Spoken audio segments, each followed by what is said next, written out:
was at a pretty decent place as far as being satisfied with my life. It wasn't so much, that it wasn't complete or anything.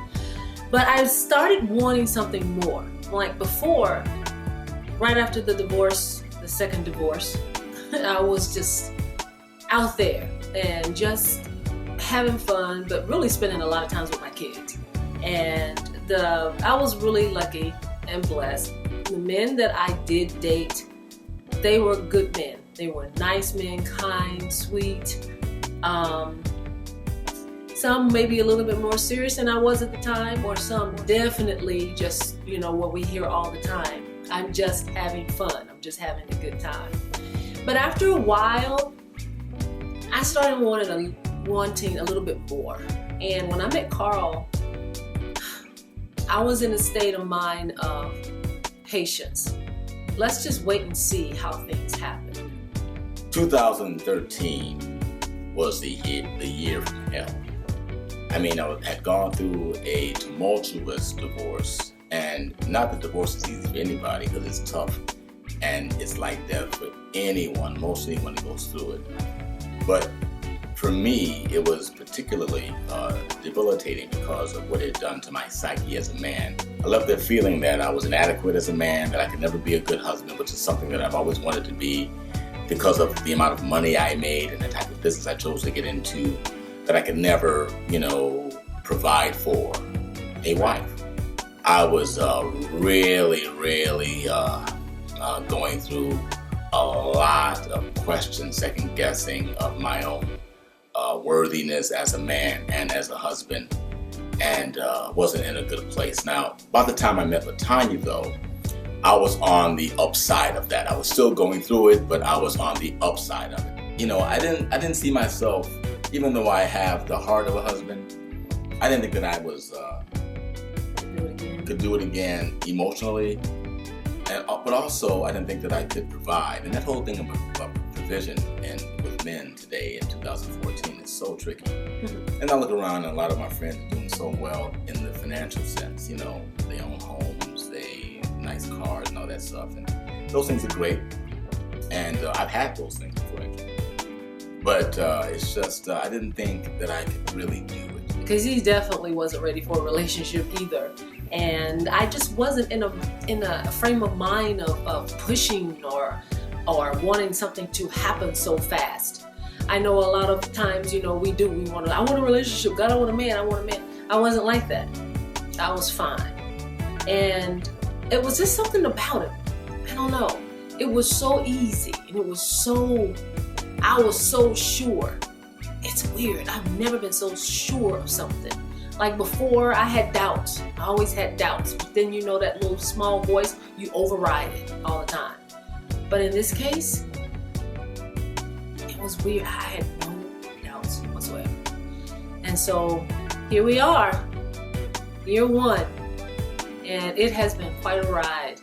Definitely no regrets at all. No buyer's remorse.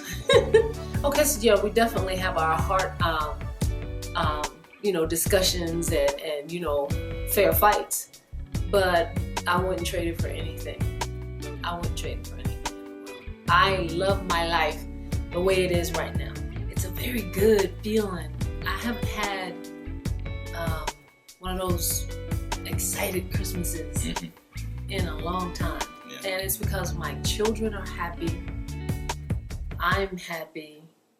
I guess you're happy. I am. Yes, I am. But it feels good. Yeah. And we don't have the millions yet, but I wouldn't trade this right now for anything in the world. I was at a party, a Kwanzaa party. Might have been about a year ago exactly to the day we got married, because we got married on December 28th. So that Kwanzaa party had to be 27th, 20th of December of 2013. And at that party, Latonya walked up to me and, I just noticed that she was pretty, but I didn't think much of it. She walked up and introduced herself as my Facebook friend, and I remember her name, but not her face necessarily. And went home and made a mental note of her so I can say, okay, the next time I see her, I will know who Latonya Black is, and I can act like I am a human being, so to speak. So, at the time I met her at the party, the whole marriage idea was totally out of the question.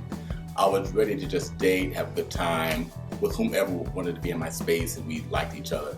But no marriage, because I didn't have the money to provide for a wife, and I didn't have the castle to provide for her, or the dowry, so to speak, that whole thing. And look, all men go through that, but I think society even pushes it more. And in the case of my last marriage, it was something that was really pushed heavily and was in my spirit. So I kind of thought that I was a loser in the husband department. And we kind of met by happenstance on social media, and the rest is history. I mean, by the time we met up in person and had breakfast at the now famous Moe's in Toluca Lake, it was done. I mean, we just never separated. And 6 months after we had that first meal together, we were married, and I still didn't have that dowry, so to speak. But God brings people together for a reason, and it has been nothing but incredible. Yeah, we have differences. I mean, I'm a man, and I'm a very strong-willed person, but Latonya is a perfect person for me in terms of keeping me centered and bringing me back to a place of normalcy and love. Getting back to love, that's her thing, and she keeps you there at all times. I'm the type of woman, though, I would rather build something with you. I find it kind of awkward to come into a situation where, he's already got a house and all this stuff is going on, and I have to come in and try to make it my own, or ours. Right. And I like to build stuff together. Well, everybody's got their own ways of working together, and for some people it works when you have your money separate all over the place, and then you have one little joint account. It's like nobody trusts one another, and women have this thing in the back of their heads, you gotta have a just in case account, Right. I had women, I heard my aunts and people say that all the time, that little secret account. Mm-hmm.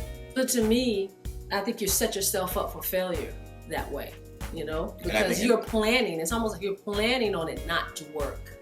Sure, some people have this mindset that things don't last forever, but if you do, you shouldn't get married. Right. Because you already know it won't work. Well, that's the thing that what you're talking about there, and how people do their money and how they do their marriages, whatever works for you. Well, it works. Some people work better when it's separate. But the whole thing is that the whole idea of oneness, which is what marriage is about, and which is really, what you really helped me with, because in the past, whenever there was a mistake made or whenever anything happened with the money, I was blamed for it, and then it went over to a separate thing again. And that just kind of has that thing in your mind. You're always saying, I'm going to be out of here in a minute. And if you cannot trust the man or woman you're marrying, then don't just do stay it. single. You just stay single. Why do that to yourself? You have to know that it's before. a slow death. Yeah. Yeah, because you get in a situation where, money can always kill a relationship, a friendship, a family relationship, everything. And you have to be careful even before you go in it. Maybe one of you don't have the best spending habits, but as long as one of you do, then you kind of sharpen each other. And if you choose well, that person's going to learn from you, and you're going to learn from him. So it's always, you got to stay open, and you got to see it as a team. I tell you, it never works unless you see this as a team. But the thing that you said, and this is kind of touching on the same thing you said earlier, which really gives me a great sense of comfort.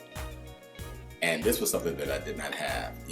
This is my third marriage. First marriage was first marriage was 13 years. And the second marriage was 11 years. And there was something that both those marriages had that were in common. From the standpoint of the actual marriage, I really wasn't able to be myself. The person just wasn't happy with me as I am on some level. The first marriage, it was, more about the romantic pull she had. She wasn't feeling me, romantically. And I fought that for almost the entire time. And then the second one was my finances. It was always a problem with my finances, my ability to produce money on a consistent basis. And that was always a bone of contention. On both times, I felt myself trying to adjust to please those people, and it just did not work. This is the first time that I can be myself. I feel that I can be who I am, and we are going on the journey of life together. Mm-hmm. And I think that that's the same thing with you. I mean, I don't try to make you do or be, but I've always kind of had that gift. That's the one thing with all of my faults, that I've always been good at that, building people, wanting people to be the best they can be, and that's what we have. That's what I love. We both have a different level of maturity to now. Yeah, on true. Our own parts. Right. Well, my first one, I was just way too young. He's a good guy, but we were just way too young. We didn't know who we were yet. Right. And the second one, 16 years. Just a lot of growing also in that one, but well, a lot of things that were just toxic. And sometimes when you're loyal to a fault, you tend to put yourself in a situation where you totally lose yourself in order to make something work. Right.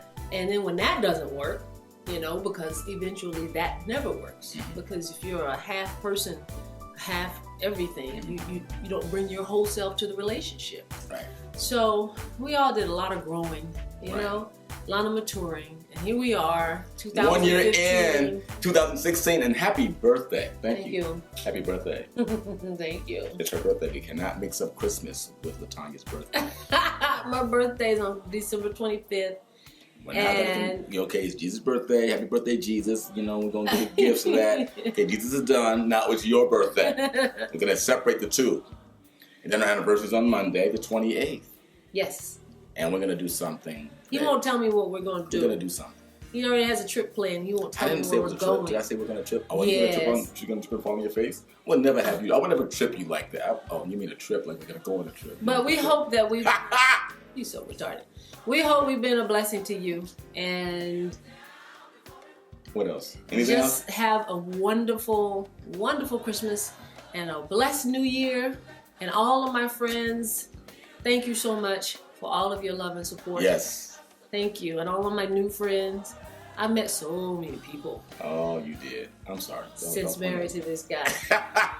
And it's a new family. Yes. And everybody out there, I love you all. And gosh, there's a lot of my family members that I still haven't even seen yet, like physically laid eyes on. I talked to them, but I haven't seen them. So 2016 is going to be a great, great year for us. Fantastic New Year. Or as you say, Marv-tastic New Year. Marv-tastic. So we're going to be out. It's another conversation with Carl and Latonya. The anniversary edition, 2015 is on the outs. Happy New Year, and I love you. And I love you too. And make your new year happen now. Make your great moments happen now. Don't make resolutions. Don't wait till January 1st. Do it now. And be positive. Yes. And believe the best about yourselves. Yes. Because you are the best and God created you. All right, so we out. We love you. Peace. 2 fingers. What's your name again? 4. What's your name? The Gilliard's out. I'm Carl Gilliard. I'm Latonya. We love you. Bye.